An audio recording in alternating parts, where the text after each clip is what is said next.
But tonight, I'm very excited to welcome a special guest, someone who actually worked on the movie. Tonight we have a gentleman here who was the creative supervisor and director of special effects on Superman, and he also worked on Superman 2 and 3. He also worked on a few other films you might have heard. 2001: A Space Odyssey, has anyone heard of that? The Rocky Horror Picture Show, I don't know if anyone's ever heard of that. X-Men, a little movie called X-Men. This gentleman, he also is quite an accomplished director. He's directed a lot of music videos and television. He directed the Michael Jackson music video for Smooth Criminal as well. So he's had an amazing career. So we're going to do a little bit of a discussion here, a Q&A before we start the film. So ladies and gentlemen, could you please give a warm Hamilton welcome to Mr. Colin Chilvers.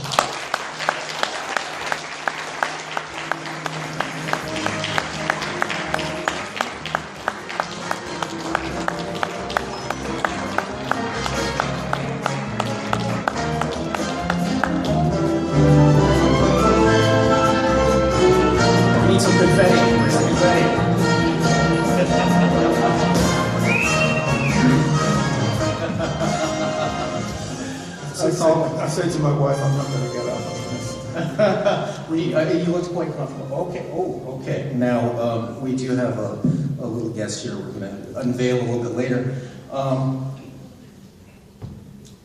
And as they say, it is indeed heavier than you think it would be. Now, I'm very lucky because actually Colin and I are collaborating. I'm helping Colin on his memoirs, on his biography, which is tentatively titled Believing a Man Can Fly, the amazing story of Colin Chilvers. So we're hoping to find a publisher, so keep your eyes out for that book in the near future. Now, Colin, first of all, thank you very much for coming here and sharing your time and your experience. Superman the movie means a lot to a lot of people. But first of all, if we could just talk a little bit about your career. Now, right out of art school, you spent 2 weeks on one of the greatest motion pictures of all time, and it was a very unusual way to get into the film industry. Could you tell us a little bit about that? Sure. I actually was trying to get into the union to get a job, and they always told me you had to be in the union to get a job, and they would say that you have to have a job to get in a union. So I finally cracked that one and got a job as a trainee animation director with a company up in Borehamwood in England, which is right, at the time, was right next to the studio, which was MGM, that was in England at the time, and that's where they were making 2001: A Space Odyssey. And every week they would have a list come out from the union of the available jobs. And there was a job came up that said on 2001. I had no idea what it was, but it was in the movies. I wanted to get into movies. So I went and was interviewed by the producer and got the job. He said, you start Monday, which was great. And I started on Monday, and I was a junior in the art department. Well, not exactly what I wanted to do, but it was a start in the business.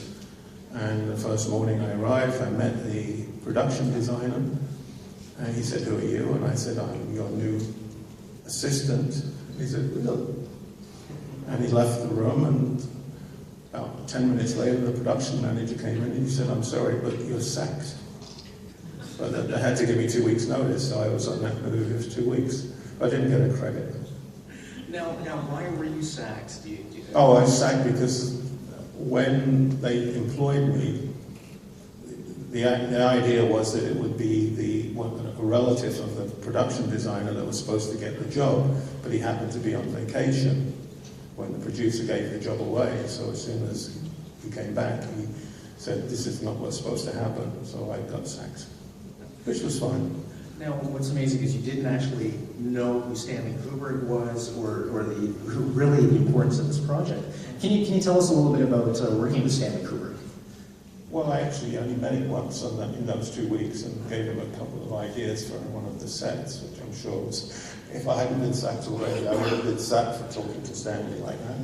But later on, I actually worked with Stanley to do tests for Barry Lyndon. They did shot some smoke tests in England, and I worked with Stanley on that. And then I actually got to be quite friendly with his daughter. And now I know his daughter and son, his daughter and her husband for another friend, a guy called Steve Lanning, who was an assistant director on Superman.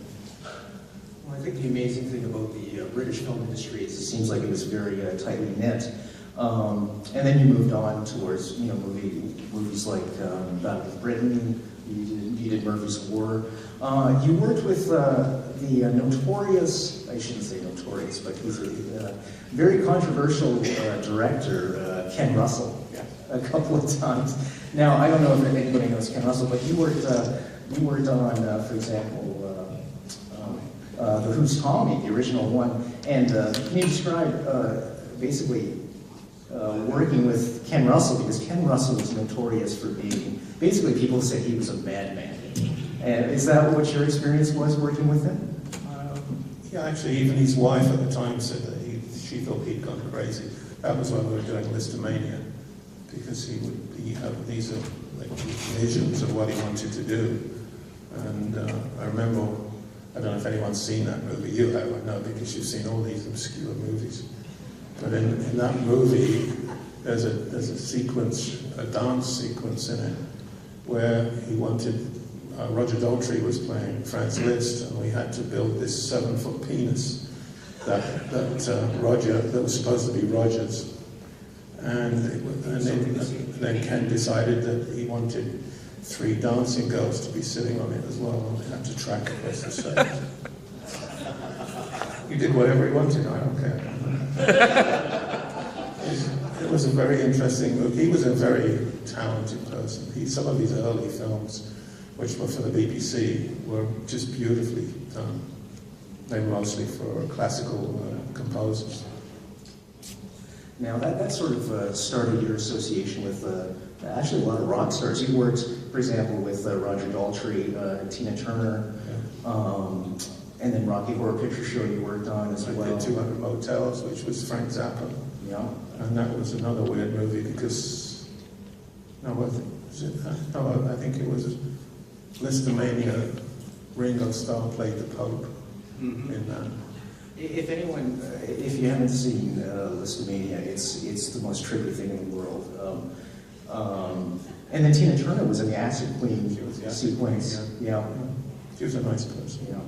And that eventually led you, and I know we're skipping ahead a little bit past Superman, but another very interesting thing was the fact that you worked with Michael Jackson for a couple of years. Can you tell us a little bit about that? Yes, I was actually shooting a commercial in Los Angeles, and I had an effects guy that was working with me because I was directing at that time. And he would ask me if I would like to meet Michael Jackson, because Michael Jackson was looking for a director to do a music video. And that, it was an ideal opportunity for me to get through the door, as it were. So we arranged a meeting, and I went with Kevin Pike, was the effects guy. He had done Back to the Future, and Michael liked the car in Back to the Future, so we went to see Michael, and I got on quite well with him. I mean, he was not as shy as he is normally with people that he doesn't know very well, because he had talked a lot to Kevin at the time. And we discussed various things that he felt that he wanted to do in Smooth Criminal, because I just didn't do the music video. He wanted it to be a movie for kids, so we had Sean Lennon was in it as well, and it became a 42-minute movie with the song and dance piece in the middle, which has this lean in it that Michael does, that we put it on wires, because he liked the idea that I work with kids, because I'd done a 2-hour episode or 2-hour show of Pippi Longstocking for ABC. So I'd worked with kids, and I'd done lots of kids' toy commercials used to do these little miniature cars, and I used to do Barbie commercials and things like that. And he also liked the fact that I got an Academy Award for special effects, so what he wanted to do had a lot of special effects in it, and so he thought it would be a good idea if I worked with him. So. And that ended up being a 2-year collaboration, didn't it? Yeah, it wasn't supposed to be that long, but Michael was doing the album Bad, then he went on tour, then he had to finish the album, so they put us all on hold for 3 months while he finished the album. And that was shot for 18 weeks on that movie. which was a lot longer than I thought. Well, I believe at the time it was not only the longest music video of all time, but also the most expensive. I mean, it had cutting-edge visual effects. It really was a short motion picture. Yeah, I mean, I've seen.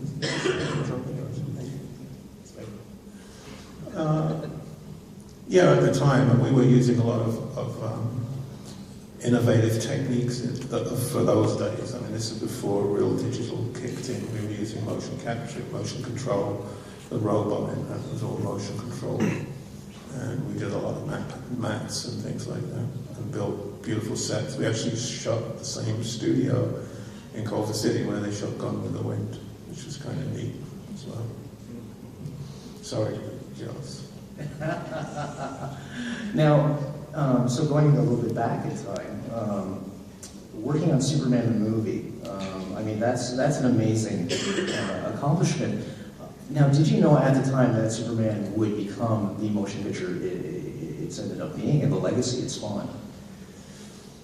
I don't think anybody did at the time. Nobody had really been able to make somebody look like they could fly. I remember watching the TV series, and I'd also gone to Saturday morning matinees where they had Superman, and it always looked terrible. So the challenge was that we had to really make him look like he could fly. And of course, at that time, we didn't have all the digital tools that they have these days. Most of what we had to do was practical. So we had like 5 different ways that we could make Superman fly.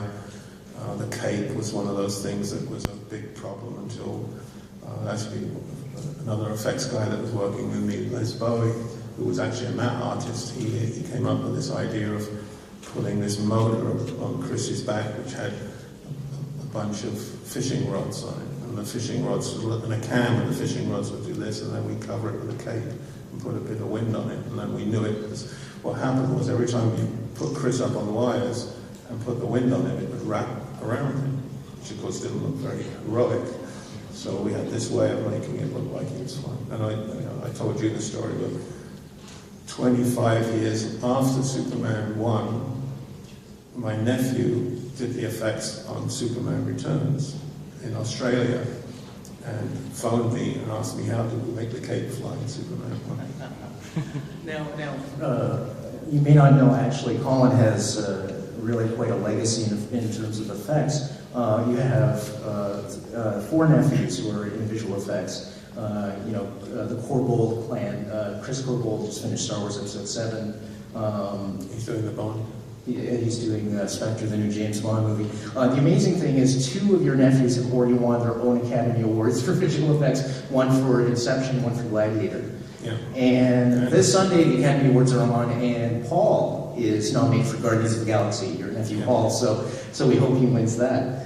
Now, in terms of Christopher Reeve making people actually believe a man could fly, how was it working with Chris? And also, actually, let me, how is it different working from Chris as opposed to Margot? Because Jeremy and I have been very fortunate to actually work on a few films with Margot Kidder, who played Lois Lane. And she said that there was actually a little bit of friction because she worked in a different way as an actor compared to Christopher Reeve. And it wasn't until Superman 2 that they actually became pretty good friends. But how was it working with those actors, Christopher Reeve and Margot Kidder? Well, we had much more to do with Chris, of course, because we flew him all the time. And he was, I think he was 23 when he first got that part. And he wasn't the first choice. But they came back to him, and then he went out and worked out and became Superman. And but he was a perfect Clark Kent when they cast him. So we of course we had to put him in various suits to fly him. We had this screen, the hole that came through the screen, that he was on a hydraulic rig that we had to move him around. Very uncomfortable. But once he got in that suit, he was Superman. He thought he was Superman. And Margot, I mean, we worked, I remember putting Margot in the car that goes down, we had crushing her in the car, and then in Superman 2 we threw her in the river, So she was a sport too. She didn't mind whatever it took to get the job done. But Chris was always in character when he was on set. Good guy. And you also worked with Marlon Brando for the opening scenes on Krypton. And Marlon Brando is notorious for being a bit of a very creative character, so to speak. How was it working with Marlon? It was fine. Unfortunately, we only had him for 10 days. And all that time he had a terrible cold or the flu or something, so he was not at his best as far as that goes. But what was interesting about him was that he either wasn't or didn't want to learn his lines. So he would always have these cue cards all over the place. A lot of actors do that, but Marlon Brando I didn't know. So I shouldn't say this, I guess, but when you see the opening scene where they're sending the kid off in the spaceship, instead of there being a baby there's a cue card. So, and then every now and again he would sort of do a dramatic look up in the air like this or something, and he would know exactly where to put the cue cards. He would tell the prop guys where to put the cue cards, so that he could. And there's a few pregnant pauses where he would try and find where his cue card was. But really, I mean, what an actor! Well, he was the highest paid actor in the world at the time, and for 10 days, it's amazing. And actually, when I went to work with Michael, one of Michael's bodyguards was Mika, who's Marlon Brando's son, from one of, I don't know how many times he was married, you would know, but this was a lady from Hawaii. This guy, by the way, is a fanatic for movies. He's got the most obscure movies that anyone's ever seen. He took his poor wife out to Calgary to go and look at all the locations where we shot the movie and had his picture taken there. Yeah, actually, I would. We have someone here from the website, KateWonder.com, which is an amazing website especially for photographic resources about the Superman movies. Lots of fantastic photographs from behind the scenes of the Superman films, and we have Julian Adderley here from KateWonder.com. I really encourage you to check that out. But we were completely separate. Julian and I, and Jeremy, we actually went to college together. We went to film school together. But separately, Julian tried to locate the Kent farm that you'll see here in the Smallville scenes, and then I did separately. It's just funny. We're both kind of obsessed. But and High River, Alberta. Oh, I couldn't believe I was actually where Richard Pryor stood and made that phone call in Superman 3 when he called Robert Vaughn. Oh, that was so exciting.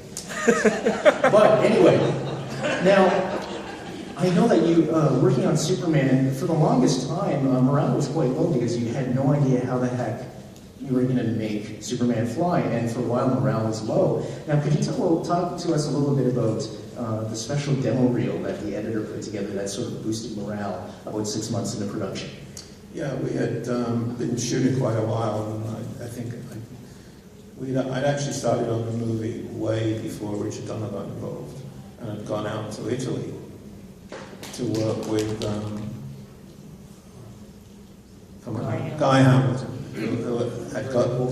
who had got the directorial job on Superman originally because of his Bond experience. But then they decided to come back to England, which was great for me because I had a crew in Italy that didn't speak English, so it was a bit difficult to communicate. So we came back to England, and we then had to start thinking about how we were going to get Superman to fly, and then Richard Donner got involved, and we had some good ideas of what would work. I mean, we tried sticking a tube up the rear end of a Superman dummy and firing it off of a cannon. That didn't work very well. I mean, I had a little Superman that we put on a wire and flew him. Really, the only thing that would really make him come alive was to put Chris up there. And sometimes, in those days as well, now, of course, with digital effects, when they put somebody on the wires, they're 1/4-inch wires. In those days, we had to try and put them on thin enough wires that you couldn't see them, because it was very difficult to rotoscope them out. So Chris was 60 feet up in the air on 16th gauge piano wire. which he always said, you know, if I'm falling 60 feet or 15 feet, it is going to make a lot of difference. But he was amazing. He would, you know, do whatever we wanted him to do. Well, I think one amazing thing you told me is the simple way that you made the wires invisible. Oh, yeah. Which I think is brilliant. And this is way before computer technology. Well, that was another Les Bowie thing. And we had a vibrator on the wires, so that if you could vibrate them fast enough, then they disappeared. It's very simple, but it works very, very well. And then there was a time that editor Stuart Baird put together a demo. Oh, right, that's what during the Star Wars days. Yes. Richard Donner had got a copy of Star Wars before it came out and showed us that movie. And everyone kind of got really pumped up because it was the first time in a long time. I remember before that producers telling me, I tried to get an English producer to do Carter on Mars, John Carter, and they said, oh no, that kind of movie is finished. No one wants to watch science fiction. And of course, Star Wars came out, and then suddenly special effects movies were the thing, and we were just in production at the time. And it was a long haul, so Richard Donner got the editor to put together a little, like 15-minute promo of stuff that we had shot, which included the shot with Superman first has become Superman at the Ice Palace, and he flies by the camera.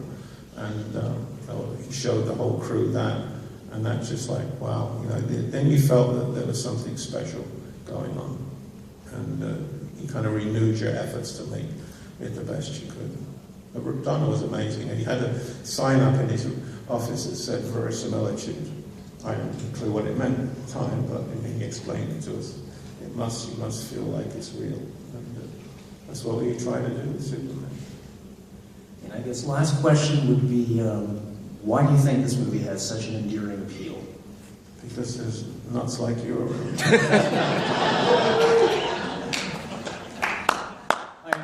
I'll admit I'm the only person I know alive who has a Superman 4 crew jacket. And I know that you didn't work on that one, but thank God. Thank God. Just a funny story. Colin worked on the first 3 Superman movies, and he dead-fastly refused to watch Superman 4. And then I was at your house, and I forced you to watch the scene where Nuclear Man drops the Statue of Liberty on Metropolis, and your head just wouldn't stop shaking. It was the funniest thing. Oh, we have to watch Supergirl next. That's going to be next one. So anyway, Colin, thank you very much for this talk. And, but yeah, do we have any questions from the audience? Sorry, I don't mean to hog things here. And I can't see anyone. Is there any questions? Oh yeah, there's this young gentleman right there. Yes. Oh yeah, that's right. We have a special guest here. Colin, did you want to show?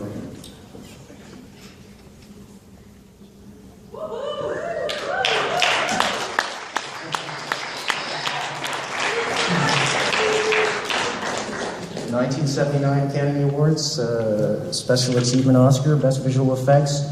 I'll have him here after the movie if anyone wants to have a picture taken with it. You're welcome. Okay, well thank you everyone. Thank you, Colin. You're welcome. And I hope you enjoyed the show. Thanks everyone.